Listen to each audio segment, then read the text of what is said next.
یہ پاک سید عالم صلی اللہ علیہ وسلم نے ہمیشہ قربانی فرمائی، ہمیشہ۔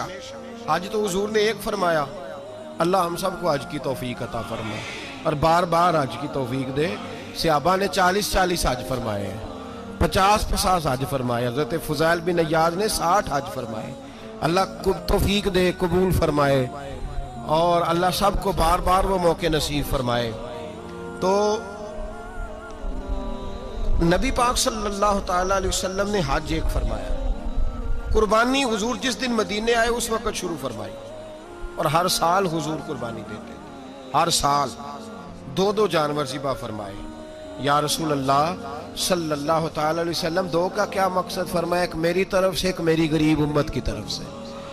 یا رسول اللہ صلی اللہ علیہ وسلم کس طرف سے فرمایا؟ ایک میری طرف سے، ایک میری امت کی طرف سے۔ کبھی فرمایا ایک میری طرف سے، ایک میرے اہل بیت اور میری امت کی طرف سے۔ 2 جانور حضور نے ذبح فرمائے، اور پھر میرے حبیب پاک صلی اللہ تعالیٰ علیہ وسلم کے غلام مولا علی شیر خدا، ابن ماجہ کی روایت ہے، حضرت علی شیر خدا فرماتے ہیں کہ نبی پاک علیہ السلام 2 جانور ذبح کرتے تھے۔ خود حضرت علی کی جب باری آئی تو انہوں نے بھی 2 فرمائے۔ تو صحابہ نے پوچھا کہ علی 2 کیوں؟ 2 کس لیے؟ تو حضرت علی رضی اللہ تعالیٰ عنہ فرمانے لگے، مجھے میرے حبیب نے وصیت فرمائی تھی کہ علی تو نے 2 کرنے، ایک اپنی طرف سے کیا کرنا، ایک میری طرف سے کرنا۔ تو میں ایک اپنی طرف سے دیتا ہوں، ایک اپنے نبی پاک کی طرف سے دیتا ہوں صلی اللہ علیہ۔ 2 جانور۔ آپ لوگوں نے سنی ہوئی ہے یہ بات کہ مہینہ کھانا نہیں پکتا تھا حضور کے گھر میں۔ حضرت عائشہ فرماتی ہیں 3 چاند اور 3 سورج کٹھے کبھی نہیں دیکھے جب ساتھ روٹی بھی کھائی ہو، یعنی 3 دن مسلسل کبھی کھانا نہیں کھایا۔ قربانیاں کتنی دیں؟ بولیے۔ حضرت علی شیر خدا کا مکان کوئی نہیں اپنا، کوئی گھر نہیں بنایا۔ مولا کائنات شیر خدا، میں نے یہ بات پھر دہرا رہا ہوں، پہلے بھی میں نے عرض کی تھی، پکا کرنے کے لیے دہرا رہا ہوں۔ حضرت علی کا کوئی کاروبار نہیں بظاہر۔ بی بی صاحبہ فرماتی ہیں کہ کئی ہفتے صرف سرکہ اور کھجورے۔ قربانیاں کتنی؟ اسی سارے صاحب لان ٹورے ہیں کہ ساڑھے تے لگ دیئے کہ نہیں، پکا۔ اور پھر جب بات ہوتی ہے دینے کی تو ماحول اور ہوتا ہے، جب لینے کی باری ہوتی ہے تو ماحول اور ہوتا ہے۔ قربانی واجب ہے اس شخص پر جس کے پاس 52.5 تولے چاندی یا 7.5 تولے، لیکن میں 7.5 تولے والا فتویٰ نہیں دیتا، میں 52.5 تولے چاندی والا فتویٰ دیتا ہوں۔ اس لیے کہ 52.5 تولے چاندی تو شاید تولہ یا 1.5 تولہ سونے کے برابر ہی ہو جائے، ٹھیک ہے نا جی؟ تو 7.5 تولے سونا 50-60 ہزار روپیہ جس آدمی کے اکاؤنٹ میں موجود ہے وہ قربانی کرے۔ بلکہ امام شافعی رحمۃ اللہ علیہ فرمایا کرتے تھے جس نے 3 کمروں کو تالا لگایا ہوا ہے وہ 3 کمرے فارغ ہیں، اس کے کسی کام کے نہیں، ان کی قیمت کا حساب لگائے، چھت پہ سٹور بنا دیا ہے، کوئی مطلب نہیں اس کا، اور جو ویسے رکھے ہوئے ہیں کوئی معنی ہی نہیں کمرے کا، فرماتے تھے حساب لگائے، قربانی کرے۔ رب کریم کی بارگاہ میں دینے کا جب معاملہ آیا تو تو گول کر گیا کام۔ میرے رسول کائنات سرور عالم صلی اللہ علیہ وسلم کا جب اپنے لیے چیزیں استعمال کرنے کا ماحول ہے تو محبوب پاک علیہ السلام نے مہینہ روٹی نہیں پکائی۔ یہاں جو آدمی ہر جمعرات کو 4 کلو بکرے کا گوشت پکاتا ہے اور ہر تیسرے دن مرغی کا گوشت لاتا ہے، وہ قربانی کی باری آتی ہے تو کہتا ہے میرے پہ لگتی نہیں۔ وہ ٹھیک ہے ابا جی لے آئے، ابا جی کی طرف سے قربانی ہے، اس دفعہ ابا جی کی، اگلی دفعہ اماں جی کی، اس سے اگلی دفعہ دادی جی کی۔ او خدا کے بندو، جس آدمی کے پاس پیسے ہیں پہلے اپنی قربانی واجب ہے۔ میری بات کی سمجھ آ رہی ہے عزیزوں کو؟ جو آدمی صاحب استطاعت ہے پہلے کس کی قربانی کرے گا؟ وہ کمائی کرتا ہے، اس کے اپنے اکاؤنٹ میں تنخواہ آتی ہے، ابا جی کے اکاؤنٹ میں نہیں آتی۔ اس نے اپنا بینک بیلنس چوری بھی رکھا ہوگا ابا جی سے۔ پہلے اپنی قربانی کرے، اگر اس کو شوق ہے، دل کرتا ہے تو ایک اور خریدے، پھر ابا جی کی طرف سے کرے۔ اگر اللہ نے توفیق دیا تو ایک اور خریدے، اماں جی کی طرف سے کرے، اور اگر اس کے دل کو اللہ ٹھنڈک عطا کرے، سکون کرے تو پھر اپنے رسول کی طرف سے بھی قربانی دے، پھر اپنے محبوب کی جانب سے بھی قربانی کرے۔ نبی پاک صلی اللہ تعالیٰ علیہ وسلم نے ہر سال 2 قربانیاں دی، 10 سال، کل کتنی ہوگی 10 سالوں میں؟ بولیے۔ اور جب حضور حج کرنے گئے نبی پاک نے 63 اونٹ ذبح فرمائے، ایک اونٹ میں کتنی قربانیاں ہوتی ہیں؟ 63 اونٹ حضور نے ذبح فرمائے. اور حدیث بڑی مزیدار ہے. حضرت ابو ہریرہ رضی اللہ تعالیٰ عنہ فرماتے ہیں کہ جب اونٹ ذبح کرنے کی باری آئی تو ہم سوچ رہے تھے، پریشان تھے کہ یہ تو بڑا مشکل ہے ذبح کرنا، بڑا مشکل ہے، اس کو تو نہر کرنا پڑتا ہے، گرانا پڑتا ہے، باندھنا پڑتا ہے. سب سے مشکل کام اونٹ ذبح کرنا ہے. تو نبی پاک صلی اللہ علیہ وسلم کی تو عادت کریمہ ہے، اپنے ہاتھ سے ذبح کرتے ہیں حضور. وہ ہمارا اللہ خیر کرے، اب اللہ ہی حافظ ہے. ذبح کرنا تو دور کی بات ہے. ہمارا جو بی اے پاس لڑکا ہے نا، اس کو ڈر آتا ہے جانور کے پاس کھڑے ہوتے ہوئے. کہتے ہیں بچوں کو اندر لے جاؤ، 10 سال کا 12 سال کا، اس کو اندر لے جاؤ، ذبح کرنا ہے، روئے گا. اور بس کرو یار، یہ کس قوم سے تمہارا تعلق پڑ گیا ہے؟ ہمارے تو 12 اور 14 سال کے معوذ اور معاذ ابو جہل کی گردن کاٹ کے رکھ دیا کرتے تھے. اور تو بچہ بکرا ذبح کرنے سے ڈرا رہا ہے. اس کو کھڑا کر لا کے. قربانی تو جہاد کی ٹریننگ ہے. وہ کھڑا کر، اس کو کہا بیٹا یہاں کھڑا ہو، اللہ کے رستے میں بکرے کی گردن کاٹنی ہے. اگر کوئی شخص خدا رسول کے دین کی مخالفت کرے، کفر کا جھنڈا اٹھائے، تو اس کی گردن بھی کاٹنی ہے. یہ ٹریننگ ہے بچوں کے لیے. یہاں عجیب ماحول ہے، ڈر لگ رہا ہے، پیچھے ہٹ جاؤ. اور جس صاحب کی قربانی ہے وہ بھی کوئی 1.5 کلومیٹر کے فاصلے پہ کھڑے ہیں، دور کھڑے ہو کے دیکھ رہے ہیں. نفیس ہی بڑے ہیں جناب، لطیف ہی بڑے ہیں. کپڑوں کو کوئی قطرہ خون کا لگ گیا تو بڑی مصیبت بن جائے گی. اور امیر آدمی، اس کا تو گھر کسائی نے خود فون کیا ہے کہ صاحب سب سے پہلے میں آپ کے گھر آؤں گا. اس کو پتہ ہے کہ منہ مانگی قیمت ملے گی. مہربانی فرمائیں، قربانی میرے رسول پاک صلی اللہ علیہ وسلم سے زیادہ نفاست والی طبیعت کسی کی نہیں.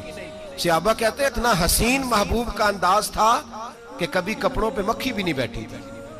اور حضور سے ہم سلام لیتے تھے، دست مبارک چومتے تھے تو ہمارے ہاتھوں سے کستوری کی خوشبو آنے لگتی تھی.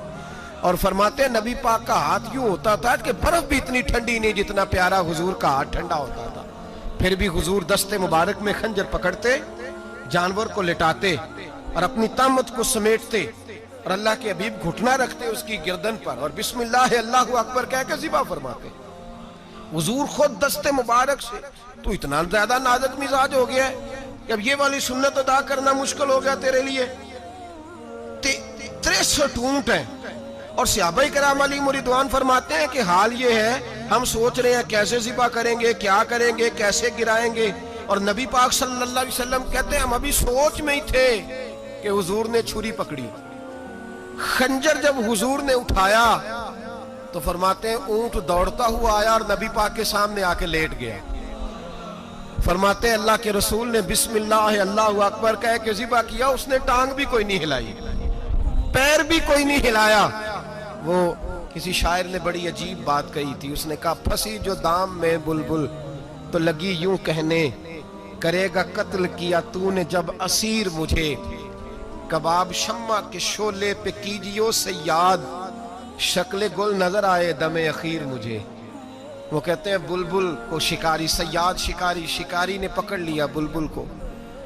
تو سیاد سے بلبل کہنے لگی تو نے پکڑا ہے تو قتل تو کرے گا ہی نا، کھائے گا تو صحیح، ایک میری منت ہے. شکاری کہنے لگا وہ کیا؟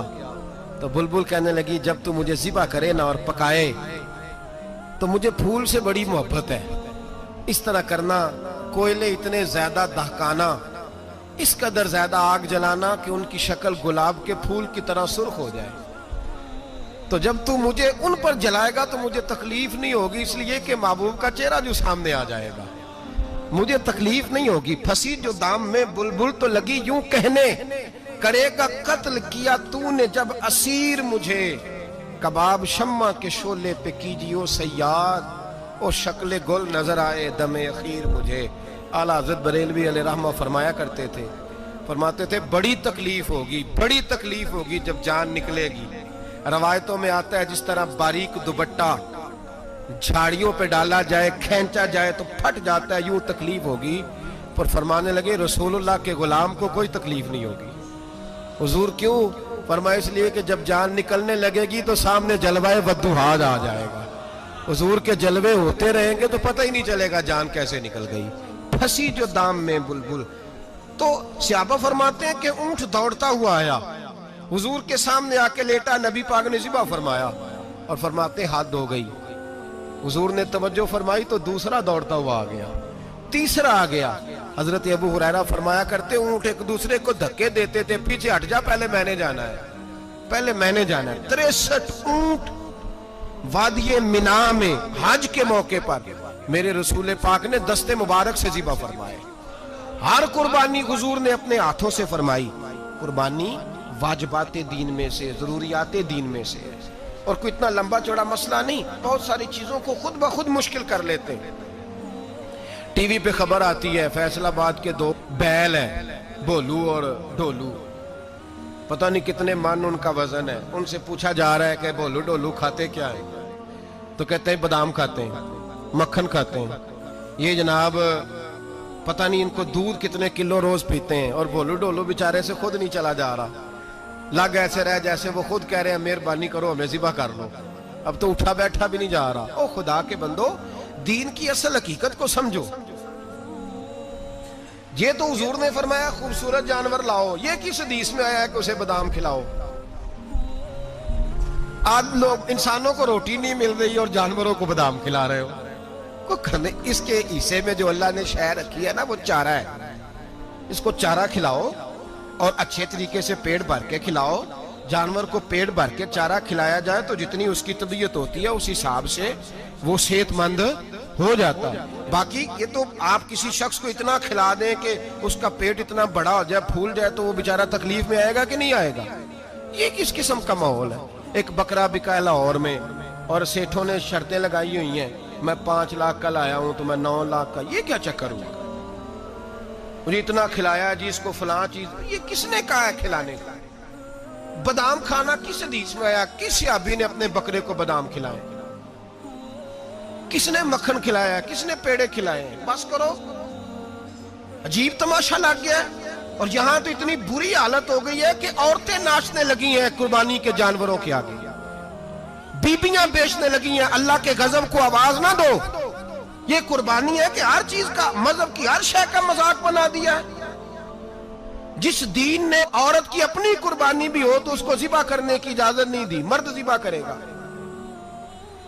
جو دین کہتا ہے کہ عورت ذبح نہیں کرے گی, وہ عورت بیچ سکتی ہے اللہ کے جانور؟ یہاں جس کا میں نے رمضان میں بھی کہا تھا, پھر بات دہراتا ہوں, سارا سال ناچتے گاتے ہیں, اور عید کا موقع آتا ہے تو 2-4 مولوی بٹھا کے وہ دین سکھانا شروع کر دیتے ہیں. کوئی پتہ ہی نہیں, کوئی خبر ہی نہیں. جس بوتل میں کل تک شراب بک رہی تھی اسی میں دودھ پلاؤ گے؟ جس برتن میں کل تک پیشاب تھا اس میں آج لوگوں کو شہد پلاؤ گے؟ بس کرو, یہ مذاق نہیں, یہ رسول اللہ کا دین ہے. نبی پاک سید عالم صلی اللہ تعالی علیہ وآلہ وسلم نے کوئی ذمہ عورت کے کوئی چیز نہیں لگائی ایسی جس میں اسے مردوں کے ساتھ شامل ہونا پڑے. اور عورت سمجھ ہی نہیں رہی کہ یہ اس کی تذلیل ہے, عزت نہیں. صابن بک رہا ہے تو ساتھ بی بی کھڑی ہے, شیمپو بک رہا ہے تو عورت اس کی جو ہے وہ ایڈ دے رہی ہے. یہ عزت ہے عورت کی؟ رسوا کر دیا تم نے ہر شے میں عورت. اب قربانی کا جانور بھی بی بی بیچے گی؟ غیرت کہاں گئی اس قوم کی؟ میرے رسول پاک سرور دو عالم صلی اللہ تعالی علیہ وسلم کو کسی نے آ کے کہا فلاں قبیلے کے لوگوں نے عورت کو سربراہ بنایا ہے, عورت کو آگے لگا لیا ہے. فرمایا تباہ ہو گئے وہ لوگ, انہوں نے عورتوں کو اپنے آگے پیشوا بنا لیا. جس رب نے عورت کو نبوت نہیں دی, امامت کرنے کا حق نہیں دیا, کس چکر میں لوگ پڑ گئے؟ 5 لاکھ کا جانور کس لیے لائے ہو؟ 5 لاکھ کا تفاخر کے لیے, دکھانے کے لیے؟ تو اگر 50,000 کا 60,000 کا بھی جانور لاتا تو اچھا آ جاتا. اور 50,000 کا جانور لائے تو 5 لاکھ میں کتنے آتے ہیں بولے؟ تو 10 جانور ذبح ہوں گے تو کتنے غریبوں تک گوشت جائے گا, کتنے گھروں کا بھلا ہوگا. ہر چیز کا چکر الٹا کر دیا گیا ہے. اور صرف حج کے لیے ہوتی تو میرے رسول پاک ہر سال قربانی نہ کرتے, اور میرے نبی پاک قربانی دینے کا حکم. ایک اور بات بڑی لوگ پوچھنے لگے, کہتے جی گائے کی ہوتی ہے, بھینس کی بھی ہوتی ہے کہ نہیں؟ چلو جی اب نئی بات نکل آئی. حدیث پاک میں لفظ آیا اونٹ کا, نبی پاک نے فرمایا بکرا 1 سال کا, گائے 2 سال کی, اونٹ 5 سال کا. حدیث میں لفظ آ گیا اونٹ کا. آپ کو بندہ کہے پہلے بتائیں نر کا کہ مادہ کا, تو میں کدھر سے آپ کو حدیث نکال کے دوں جس میں نر بھی اور مادہ علیحدہ علیحدہ ہو؟ حدیث پاک میں ذکر آ گیا دمبے کا، مینڈے کا. اب باقی جو سارے جاگ رہے ہیں نا، اب غور فرمائیں، باقی ایک بکرا ہے، ایک چترا ہے، ایک دمبا ہے، ایک دیسی بکرا ہے، ایک پہاڑی بکرا ہے، تو علیحدہ لفظ کہاں سے نکال کے دیے جائیں؟ یہ ساری انواع ہیں، اقسام ہیں، نوع ہیں. اسی طرح بھینس بھی گائے کی ایک قسم ہے. امام اعظم ابو حنیفہ فرماتے ہیں النوع منہ، یہ اس کی ایک قسم ہے، نوع میں سے ہے، گائے کی نوع میں سے ہے.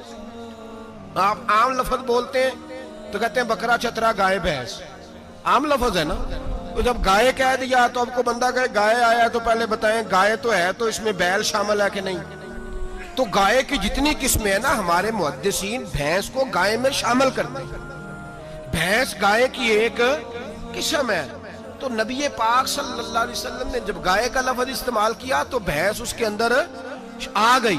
تو اگر گائے کی قربانی جائز ہے تو بھینس کی قربانی بھی جائز ہے. اگر بیل کی قربانی جائز ہے تو کٹے کی قربانی بھی 100% جائز ہے. اس کے اندر 7 حصے ڈالے جائیں گے، اسے قربان کیا جائے گا، یہ جائز ہے. اگر آپ صریح لفظ نکال کے دکھانے کو کہیں گے تو پھر تو بڑی چیزوں میں لوگ الجھ جائیں گے. پھر کیسے نکالا جائے گا خسی کی جائز ہے کہ نہیں، جو خسی نہیں اس کی جائز ہے کہ نہیں، فلاں کی. تو ان تفصیلات، ہاں بہت ساری چیزوں کی تفصیلات حدیث میں ہیں لیکن ساری چیزوں کی موجود نہیں. اس لیے میرے عزیز یاد رکھیں، بھینس کی قربانی بھی ہوگی، گائے کی بھی ہوگی، بیل کی بھی ہوگی، کٹے کی بھی ہوگی. جن کی نہیں ان کی نہیں. ہم نے کبھی کہا ہرن کی قربانی بھی ہوگی یا مرغی کی قربانی بھی ہوگی. تو حدیث مبارکہ کے اندر جو چیزیں موجود ہیں ان کی جتنی اقسام ہیں ان سب کی قربانی کرنا ہاں جائز ہے. اور میرے نبی پاک صلی اللہ علیہ وسلم نے فرمایا جانور خوبصورت ہو، لنگڑا نہ ہو، کانا نہ ہو، زخمی نہ ہو، خوبصورت جانور لاؤ، اس کو لا کے ذبح کرو. لوگ کہتے ہیں چلو اتنے پیسے اللہ کے راستے میں دے دیں تو یہ کافی نہیں کافی. مسلم شریف میں، بخاری شریف میں میرے نبی پاک سید عالم صلی اللہ تعالی علیہ وسلم نے فرمایا 10 ذی الحج کو اللہ کی نظر میں ابن آدم کا سب سے پسندیدہ عمل. لیکن نا 10 ذی الحج کو، کل 10 ذی الحج ہے تو بڑے کام ہوں گے، فجر کی نماز بھی ہوگی، تکبیرات تشریق بھی پڑھی جائیں گی. آج فجر سے شروع ہو گئی نا، 9 کی فجر سے لے کر 13 کی عصر تک تکبیرات تشریق پڑھی جائیں گی. اللہ اکبر، اللہ اکبر، لا الہ الا اللہ واللہ اکبر، اللہ اکبر وللہ الحمد، اللہ اکبر، اللہ اکبر، لا الہ الا اللہ واللہ اکبر، اللہ اکبر وللہ الحمد، اللہ اکبر، اللہ اکبر، لا الہ الا اللہ واللہ اکبر، اللہ اکبر وللہ الحمد. کوشش کریں جب بھی پڑھیں 3 بار پڑھیں. تکبیرات تشریق بھی پڑھی جائیں گی، فجر کی نماز بھی کل ہوگی، عید کی نماز بھی ہوگی، لوگ اور بھی کوئی ذکر اذکار کریں گے. لیکن میرے نبی پاک صلی اللہ علیہ وسلم نے فرمایا 10 ذی الحج کو اللہ کو اپنے بندے کا جو کام سب سے زیادہ پسند ہے وہ یہ ہے کہ وہ اللہ کے راستے میں جانور کا خون بہائے. حالانکہ نمازیں بھی ہیں، اذکار بھی ہیں، تکبیرات بھی ہیں، سارا کچھ ہے، پر اللہ کو سب سے زیادہ کیا پسند ہے؟ جانور کو قربان کرنا. یہ اللہ کو بڑے خوبصورت لفظ نبی پاک علیہ السلام نے فرمایا قربانی کا جانور قیامت کے دن اپنے سینگوں اور کھروں سمیت آئے گا، اور جس نے قربانی کی ہوگی اس کی بخشش کروا کے اسے جنت میں لے کر جائے گا. تو فرمایا ابن آدم کا سب سے پسندیدہ عمل یہ، سب سے پسندیدہ کہ وہ 10 ذی الحج کو قربانی کریں، کوشش کریں خود ذبح کریں اپنا جانور. یہ حضور کی سنت ہے. یہ نہ ہو سکے تو نبی پاک صلی اللہ علیہ وسلم نے اپنے ہاتھوں سے ذبح کرنے لگے حضرت فاطمہ کا جانور. تو فرمایا فاطمہ ادھر آ کے اس کے پاس کھڑی ہو جاؤ، میں تمہارا جانور ذبح کرنے لگا. اپنے جانور کے پاس کھڑے ہوں. میرے جو بھائی ذبح کرنے کا کام کرتے ہیں نا، قصاب ہم کہتے ہیں، سارے قصاب نہیں ہوتے، بہت سارے لوگ یہ سعادت حاصل کرتے ہیں اور بڑی نیکی کا کام کرتے ہیں. اللہ انہیں بڑی بہترین جزا عطا فرمائے گا، بڑا خیر کا کام کرتے ہیں. لیکن چونکہ رش ہوتا ہے ایسے لوگوں کے پاس، تھوڑی جلدی بھی ہوتی ہے. پہلی تو کوشش کریں تکبیر خود ڈالیں، یہ نہیں ہو سکتا تو قریب کھڑے ہوں. ہمارے ہاں ایک رواج یہ بھی ہے کہ 2 بندے ہاتھ رکھتے ہیں. ذبح وہ کر رہا ہوتا ہے تو جس کی قربانی ہوتی ہے اس کو کہتے ہیں تو بھی ساتھ ہاتھ رکھ. ہوتا ہے نا جی بہت ساری جگہوں. اب حکم یہ ہے شریعت اسلامیہ کا کہ جب جانور ذبح کریں گے تو پڑھیں گے بسم اللہ اللہ، بسم اللہ اللہ۔ ہاں نبی پاک صلی اللہ علیہ وسلم نے لمبی دعا پڑھی، صحابہ بھی لمبی دعا، انی وجہت وجہی للذی فطر السماوات والارض حنیفا وما انا من المشرکین، یہ بھی پڑھا۔ اور پھر میرے رسول پاک صلی اللہ علیہ وسلم نے یہ بھی کہا کہ اللہ میری طرف سے قبول فرما، میری امت میری اہل بیت کی طرف سے قبول فرما۔ صحابہ جب جانور ذبح کرنے لگتے پہلے یہ دعا پڑھتے، پھر کہتے اللہم تقبل منا کما تقبلتا خلیل کا ابراہیم علیہ السلام وتقبلتا حبیب کا محمد صلی اللہ علیہ وسلم، اے اللہ ہم سے بھی قبول فرما جیسے تو نے حضرت ابراہیم سے قبول فرمائی اور جیسے اپنے حبیب حضرت محمد صلی اللہ علیہ وسلم سے قبول۔ یہ ساری دعا پڑھیں، اور جب جانور ذبح کرنے لگے تو پھر پڑھیں بسم اللہ اللہ، بسم اللہ اللہ۔ اچھا دو آدمیوں نے ہاتھ رکھا ہوا ہے، دو آدمیوں، اب اگر ایک نے بھی نہ پڑھی بسم اللہ اللہ اکبر تو جانور حلال نہیں ہوگا، دونوں کو پڑھنا پڑے گا۔ یہ مسئلہ یاد رکھیں۔ ایک اور بات بھی بتانی ہے آپ کو، وہ بھی آپ نے یاد رکھنی ہے۔ قربانی کے بڑے جانور میں کتنے حصے ہوتے ہیں؟ 7۔ اب 7 حصوں میں 7 کی نیت قربانی کی ہونی چاہیے، 7 کی۔ 6 حصے ڈال گئے، جو چلے تھوڑے سے زیادہ امیر لوگ نہیں تھے، نارمل تھے، انہوں نے 6 حصے ڈال لیے۔ 7واں امیر آدمی تھا، اس کو جا کے کہا یار ایک حصہ نہیں مل رہا، تو چل تو نے تو 2-3 بکرے لیے ہوئے ہیں، تو بھی شامل ہو جا۔ اس نے پہلے تو کہا نہیں یار میں نے اب لے لی ہے، پھر جب اصرار کیا تو کہا چلو ٹھیک ہے بڑے گوشت کا قیمہ کرا لیں گے۔ تو اس طرح کرو، ڈال لو میرا بھی حصہ۔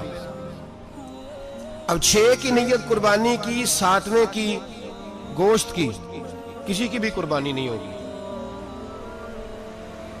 گئے سارے۔ اب اس کے لیے شرط کیا ہے کہ اس کو بھی آپ، اصل میں ہمیں مسائل نہیں آتے، نہ ہم سیکھتے ہیں نہ پتہ کرتے ہیں، پھر خرابی ہوتی ہے۔ اب اس سے کہیں کہ یار قربانی سے پہلے اپنی نیت کا اعادہ کر، اپنی نیت کا اعادہ کر، بتا کہ تیری نیت کیا ہے، اور اگر غلط ہے تو صحیح کر لے، تاکہ سب کی قربانی تو بتا۔ یہ جو تو رکھ رہا ہے قربانی، تو کس کی قربانی کر رہا ہے؟ دادا جی کے نام کی، ابا جی کے نام کی، اپنے پیر کے نام کی، استاد کے نام کی، یا رسول پاک صلی اللہ علیہ وسلم کے نام، نبی پاک کے نام کی؟ اس سے پوچھیں، اور جو وہ نیت بتائے اس نیت کی دعا ہوگی، اس کی طرف سے کہا جائے گا اے اللہ اس کی طرف سے اسے قبول۔ میری بات کی سمجھ آ رہی ہے میرے عزیزوں کو؟